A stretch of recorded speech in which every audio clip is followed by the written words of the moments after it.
sejam bem-vindos a mais um encontro do podcast Mais Mulher. E esse espaço é para você, mulher, para você conseguir ali se inspirar com histórias de força, resiliência e conquistas. E hoje estou com uma convidada muito especial e eu acredito que ela vai inspirar várias outras mulheres, que é a doutora Mariana Máximo. Mariana, seja muito bem-vinda, muito obrigada por ter aceitado esse convite. Primeiro eu quero agradecer, dizer que é uma honra, eu me senti muito honrada em ter sido convidada, visto o perfil que é a mensagem que o podcast traz.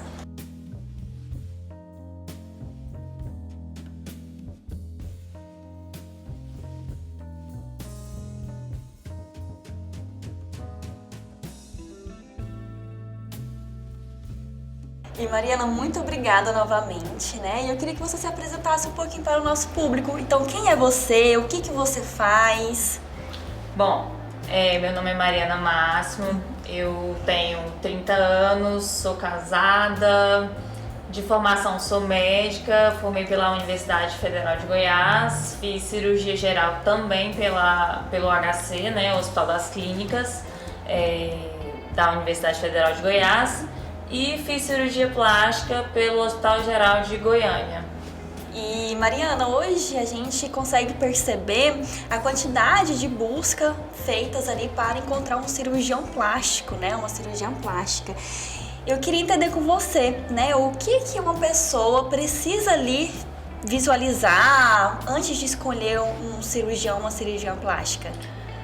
Bom, Laís, a primeira coisa é o seguinte, hoje a gente tem um amplo crescimento, a gente está na cidade que está ali no topo em procura de cirurgia plástica e eu acredito que um dos principais critérios é um cirurgião que seja habilitado, um cirurgião que tenha feito residência, um cirurgião que não só tenha número de seguidores, mas um cirurgião que seja bem formado, que te passe a realidade da cirurgia plástica, porque hoje a gente trabalha muito com luzes, com câmera. Quem trabalha, né, na mídia sabe que dá para manipular N coisas. Então acredito assim, hoje qualquer profissional de saúde vende confiança. Então fez uma consulta com um cirurgião ou uma cirurgiã, não sentiu confiança, vai para o próximo, porque é uma caminhada. Eu tenho que estar ali do começo ao fim, porque cirurgia é cirurgia, pode acontecer N coisas, né?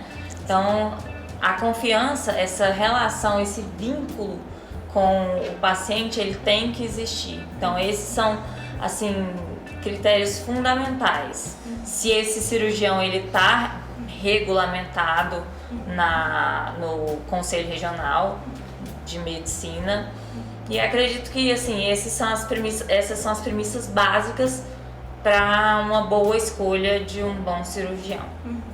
Perfeito. E Mariana, eu também queria entender um pouquinho, né, em relação às indicações. Para quem é realmente indicado cirurgia plástica?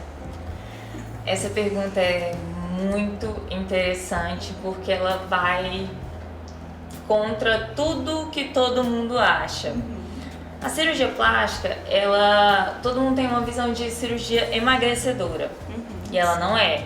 A gente tem vários critérios de peso, critérios clínicos para ser uma cirurgia segura e a plástica é como se fosse a gente estivesse construindo um bolo e ela é a cereja do bolo.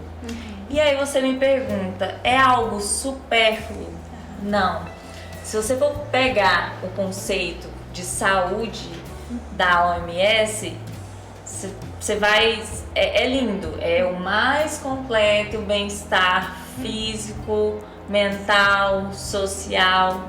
Então, se eu tenho uma mãe que gestou, se eu tenho uma jovem de 24, 25 anos que não teve uma mama muito desenvolvida, se eu tenho uma jovem que tem um nariz e ela se incomoda, isso é uma indicação.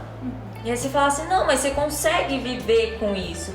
consegue, mas essa é a beleza da plástica. Depois que você passa por todas as coisas que são essenciais, fundamentais, fome, sono, saúde básica, aí a gente começa a falar não em sobreviver, é viver de forma melhor. Então, sem a plástica você vive, agora com a plástica você vive muito melhor. Sim, perfeito. E Mariana, eu sou psicóloga, né? Então trabalho muito com esse processo da autoestima. E hoje diversas pacientes minhas que fizeram bariátrica, que entraram no processo de emagrecimento, sofrem muito ali pelo excesso de pele, né? E contribui ali para cirurgias reparadoras. E com isso, né, vai evoluindo ali a autoestima, valores e realmente vão encontrando uma qualidade de vida, um completo bem-estar. Em relação às outras mulheres que às vezes buscam, né, por questões ali que muitas vezes não necessitaria ali referente a isso. Como que você lida com as expectativas que podem ser realistas ou não? Interessante esse tema. Eu sempre muito apaixonada. O pessoal brinca, né? 60% das minhas amigas são psicólogas e os outros 40% são nutricionistas. Inclusive foi tema do meu TCC. Hoje, quem procura a plástica estética, desse montante, 60% tem transtorno dismórfico corporal. Ela não se vê da forma como ela é. E aí, ela, muitas vezes, assim, ela tem um contexto ali familiar, um contexto em que ela tem uma série de problemas que ela tem que tratar antes, porque ela deposita muita expectativa na plástica. Desses 60%, não significa que ela tem contraindicação de operar, se ela estiver estável, e aí numa conversa eu consigo avaliar o que ela almeja, qual é o corpo que ela quer, se aquele biotipo atende. Inclusive, interessante você falar, qualquer paciente minha, independente se é pós-bariátrica, se é paciente trans, o paciente vai passar por uma consulta psicológica para ver se ele está pelo menos estável para operar, porque o montante do transtorno dismórfico corporal é alto, mas nem todo mundo tem contraindicação. E o meu papel hoje é alinhar essa expectativa, porque pensa, e é difícil porque envolve capitalismo, envolve dinheiro, é muito mais fácil para falar assim, vamos operar. Mas o que acontece? Se eu opero essa paciente, ela fica insatisfeita, quem operou? Ela vai falar.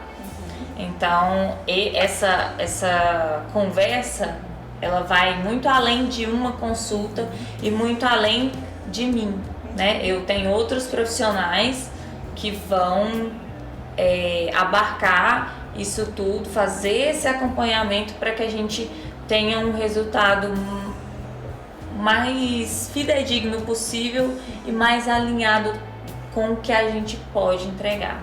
E Mariana, como que esses pacientes, essas mulheres e homens ali que te procuram para fazer cirurgias plásticas, qual que é o direcionamento de preparação? Bom, vamos falar assim, como é uma preparação de cirurgia plástica? No mundo ideal, o que eu desejaria que o paciente, a paciente, e eu falo os dois porque hoje 40% do nosso público é masculino, é do sexo masculino, o ideal seria consultar uns 6 meses antes, pra gente começar a suplementar algumas vitaminas e tudo, mas nem sempre é isso que acontece. Então, como não é o que acontece, a gente trabalha dentro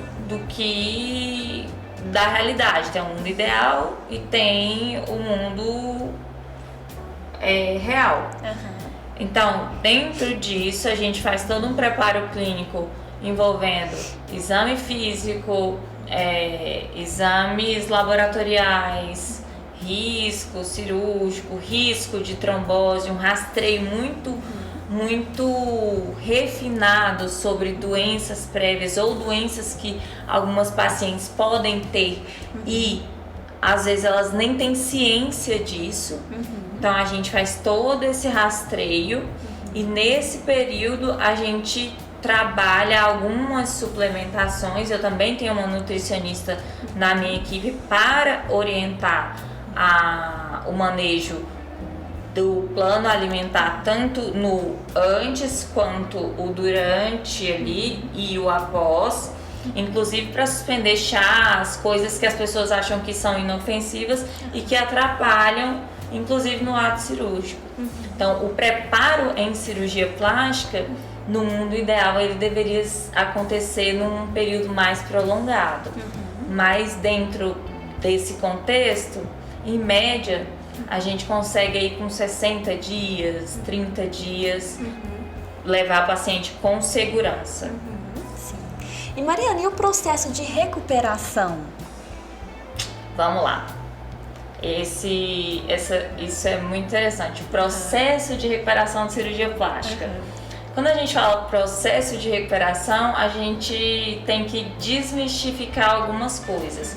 Porque eu tenho o processo de recuperação precoce, o processo de recuperação ali um pouco mais tardio, e eu tenho o que todo mundo confunde, que é o resultado.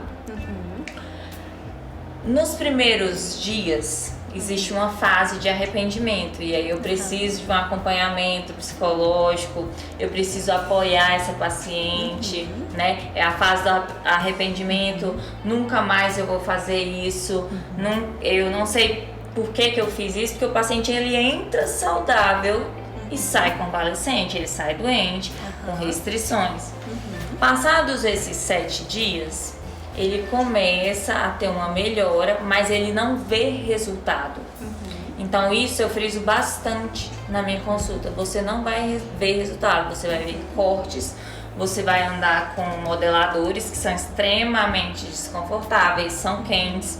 Hoje em dia eu também tenho na nossa equipe a fisioterapeuta, que a gente não fala mais em drenagem, é reabilitação pós-operatória para controlar essa fibrose, para manejar essa inflamação toda. Então entra ali físio, psicóloga, nutri, para manejar tudo isso. E aí, passados os primeiros 30 dias, onde a paciente tem poucas restrições, mas ela não consegue manter as atividades que ela fazia antes por conta de fraqueza, por conta de tontura, e é o habitual de cirurgia, o corpo ele reage como se fosse um trauma. Então a paciente não tem uma vida normal. A partir de então, ela começa a usar modeladores em um período mais reduzido, ter uma mobilidade maior e resultado, e assim, até o terceiro mês ela não vai conseguir ver um resultado efetivo.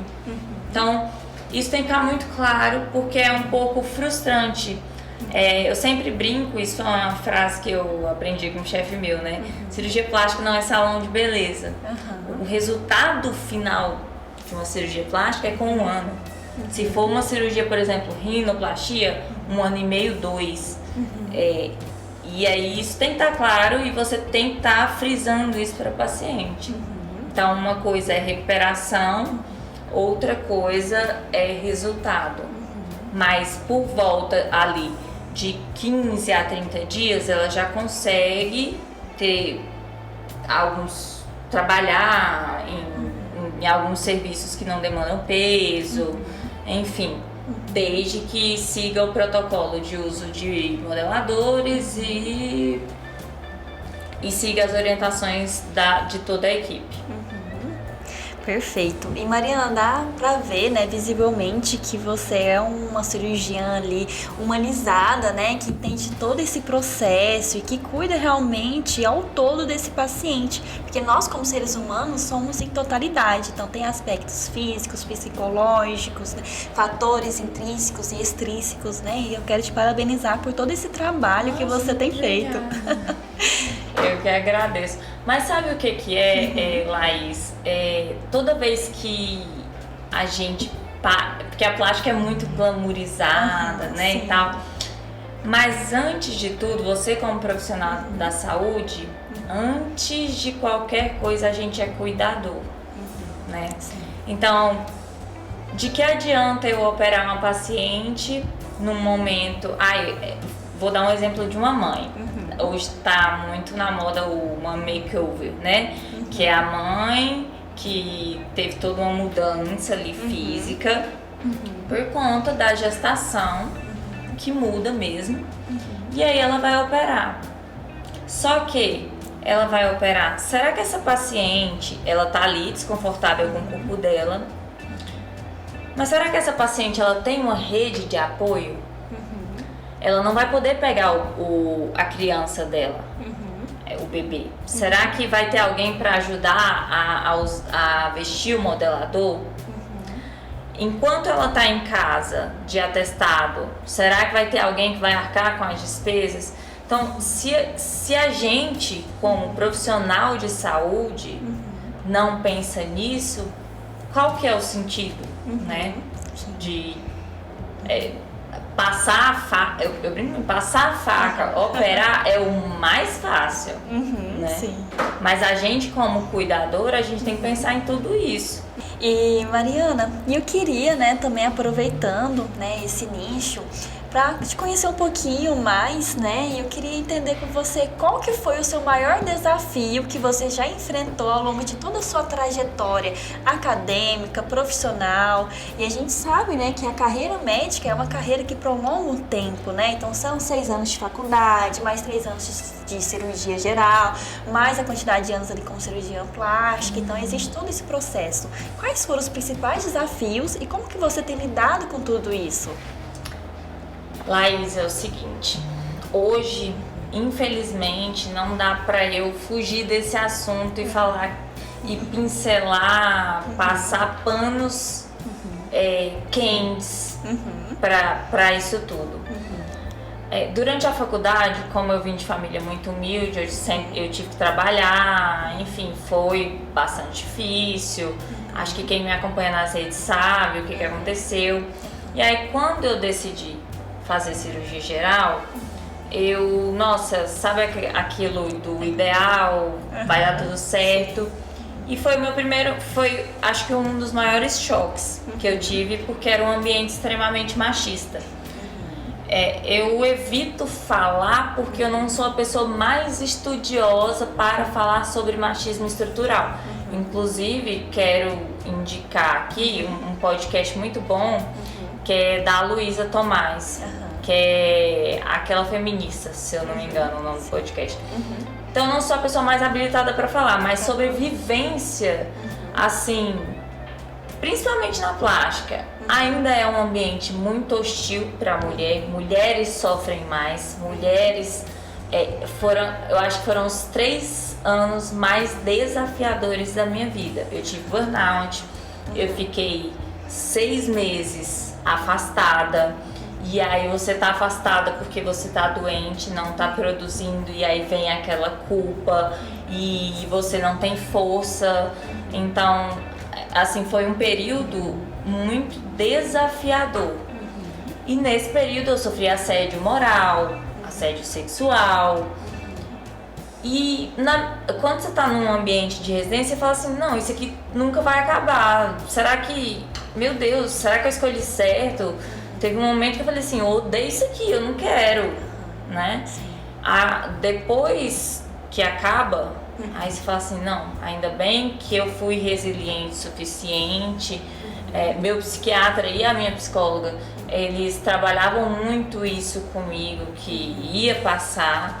A gente trabalhou várias estratégias de alienação programada, que às vezes era um ambiente de tão sofrimento que, pelo fato, por exemplo, de eu ter TDAH, eu tenho uma imaginação muito fértil. Você vai usar isso aqui, você vai dissociar para você aguentar isso aqui, esse ambiente. E hoje em dia isso ainda acontece. Então não dá pra eu chegar aqui e falar assim, não, foi super tranquilo. Que não foi. Inclusive foram os 3 anos mais desafiadores da minha vida. Eu lembro que o dia que eu formei, eu falei, eu não acredito Eu só acreditei quando eu peguei o papel. E no mercado de trabalho ainda é assim. E no mercado de trabalho ainda os ganhos também são muito diferentes. Mas eu acredito que vai mudar. Eu tenho isso de positividade. Eu acredito que a gente tem que entrar na cirurgia geral. Não tem que provar que é melhor que homem, porque a gente é mulher. Então a gente chora, a gente passa batom, a gente usa salto. Não tem que provar nada. A gente tem que fazer o nosso trabalho e ponto. E Mariana, como você disse, né, ainda existe bastante desses assuntos, né, desse processo ali acontecerem, muitas vezes ele é camuflado, né, então provavelmente vai ter outras mulheres que estão nos assistindo, passando por situações semelhantes, pode não ser dentro de uma residência, dentro de um hospital, mas pode ser em outros ambientes, né, e o que você aconselharia a elas? Olha, primeira, eu vim de alguns relacionamentos abusivos. E aí, quando você está acostumada a lidar com relacionamentos abusivos, você acaba que acha que aquele é o padrão normal. Então, a primeira coisa é, quem tem condições, quem puder, fazer terapia. Porque eu acho que isso te ajuda a entender quem sou eu? O que eu quero? Será que nesse contexto, nessa relação, eu tô sendo respeitada? Eu tô me respeitando? Porque aconteceu muito isso. E aí, a partir do momento que você tem esse autoconhecimento, você começa a, eu diria até, comprar brigas que você tá certo, que você tem o direito e que você acha que não, porque você vai estar causando um burburinho. Então, eu acredito que essa linha do auto e expor, tem muita gente que tem medo de expor isso, medo de retaliação, medo. Quando eu decidi expor tudo isso, e inclusive na residência, foi assim, meu Deus, um absurdo. E eu achei que eu ia acabar com a minha carreira por causa disso. E não foi. Não foi. E eu conheço vários amigos meus, homem, mulher, que passaram pelas mesmas coisas e alguns não tiveram coragem de expor ou de correr atrás de uma solução por medo de retaliação. Mas se nós não tivermos coragem de, sabe, cara, isso tem que acabar. De ir lá é um trabalho de formiguinha. Isso nunca vai acabar. E minha carreira não acabou. Eu formei, tô aí no início de carreira. Se Deus quiser, tenho força de trabalho hoje, emocionalmente, estou estável. E vida que segue. E tenho orgulho de ter exposto isso e tenho orgulho de hoje falar para amigos meus que estão passando a mesma situação, falar, ó, faz assim, isso aí tá errado.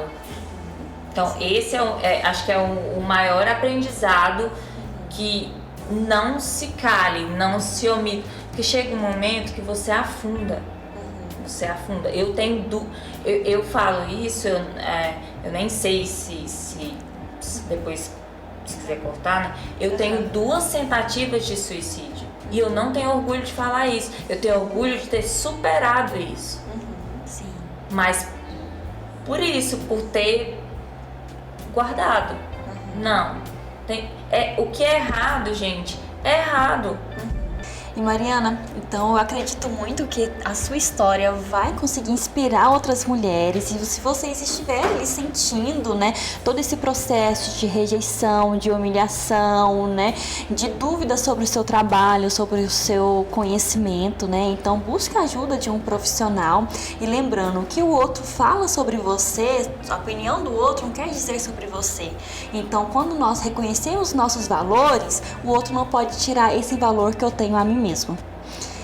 E Mariana, eu também, queria aproveitar esse momento e entender um pouquinho qual que foi a sua maior realização ao longo de toda essa trajetória. Foi muito... a visão que eu tenho do dia que eu terminei o meu último dia de cirurgia plástica é surreal. Eu tava... Meu estágio era no UGO, eu morava na Universitária. E aí era o meu último plantão. Aí eu voltei. E eu lembro que eu tinha pouquíssimo dinheiro na conta, porque eu tava vivendo pra residência e não conseguia dar plantão fora. E eu falei assim, eu não acredito. Porque eu não acreditava que eu ia formar. Meu psiquiatra falava assim, você vai conseguir. Minha psicóloga falava assim, você vai conseguir. E eu não acreditava. Eu só ia. E aí quando eu cheguei, eu falei, eu não acredito. Aí eu lembro que eu peguei um vinho bem barato. E eu morava sozinha. Eu coloquei uma taça de vinho, coloquei uma música e fiquei pulando em cima da cama e chorava incessantemente, porque pra mim parecia algo impossível. E isso de uma trajetória de vida muito difícil que eu tive. Mas pra mim essa foi uma conquista que eu não imaginei que fosse chegar. E eu não queria que nenhuma mulher passasse por isso. Então, se tá começando, vai atrás. Não deixa chegar num ponto aonde eu cheguei, né? E para as mulheres que estão ali iniciando a carreira, então pode ser tanto em questões de carreira médica ou outras questões acadêmicas, outras questões profissionais, qual que seria o principal conselho que você gostaria de trazer para elas realmente conseguirem conquistar ali o que almejam? Primeira coisa, autovalidação. Por quê? Vão te falar, não, esse trabalho tá ruim. Não, podia ser melhor. Sua aula foi ruim. Esse trabalho não tá bom. Mesmo lá no fundo você sabe que tá bom, lá no fundo você sabe que você deu o seu melhor, lá no fundo você sabe que você tá cumprindo ali, né? Então, esse é o primeiro ponto, a autovalidação. O segundo ponto, vão te falar assim, vai piorar. Você tá reclamando, mas vai piorar. E aí agora eu te falo da visão do lado de cá. Não piora a questão de responsabilidade, porque se você é uma pessoa responsável na residência, na faculdade, você só vai cumprir o que você já sabe fazer. O que piora é porque na nossa formação a gente não tem uma formação direcionada para empreendedorismo, para melhorar nossos soft skills, fala, oratória, lidar com o público, lidar com pessoas, com fornecedores. Isso aí é o que piora. Então você vai chegar em casa, dá uma lida, pesquisa, vai no YouTube. É isso que vai piorar. Não vai piorar a responsabilidade, porque se você é uma pessoa responsável, você vai adorar formar, porque aí você vai ser dono do seu paciente, você vai tomar a conduta que você acha mais adequada, a conduta que você leu no artigo que é certa e não a conduta que te mandaram fazer que é errada. Então é autovalidação e tem que ser um exercício diário, porque todos os dias vão tentar te derrubar. E não é porque você é mulher, com mulher acontece mais, mas todos os dias, não, eu sou boa, eu tô dando o meu melhor, só não estão reconhecendo porque aqui não é o lugar de eu florescer. Tem uma frase que eu aprendi com uma anestesista que ela é mágica, que é assim, floresça onde Deus te plantou. A gente é uma sementinha ali, na faculdade, na residência, a semente fica no fundo do poço, ela fica num lugar escuro, num lugar horrível, para depois ela florescer. Então, alimente todos, não precisa mostrar para os outros, alimente todos os dias isso. Quando chegar o momento de você florescer, você vai florescer. Perfeito. Essa frase é realmente de arrepiar. E Mariana, então, né, se por acaso alguma das nossas assistentes ali que estão nos visualizando, assistindo esse podcast gravado pelo YouTube, como que elas poderiam te procurar para agendar uma consulta com você? Bom, vai ser um prazer receber vocês. Hoje o meu consultório fica no GEA, Bem-Estar, Saúde e Bem-Estar, que fica ali perto do supermercado Store, na S2, no edifício Maria e Luísa. @doutora Mariana Máximo. Lá tem um link com o endereço, com tudo, comercial. Então, livre para vocês agendarem uma consulta, tirarem suas dúvidas. Às vezes surge alguma dúvida. Então, pode acessar ali, doutora.mariana Máximo. E pessoal, esse foi mais um episódio do podcast Mais Mulher. Então esse podcast ele é realmente dedicado para você. Então semanalmente estaremos trazendo histórias de superação e realização e cada vez inspirando mais mulheres. Doutora Mariana, muito obrigada novamente por você ter aceitado esse convite. Eu realmente me sinto inspirada pelo seu depoimento e espero ter contribuído para diversas mulheres que estão nos assistindo também. Eu que agradeço, foi uma honra mesmo, assim, fiquei até surpresa e espero que você que esteja assistindo continue acompanhando, porque mulheres inspiram mulheres. Muito obrigada. E pessoal, curta e compartilhe esse vídeo e encaminhe para mulheres que também vão se sentir inspiradas através desses depoimentos. Até a próxima semana.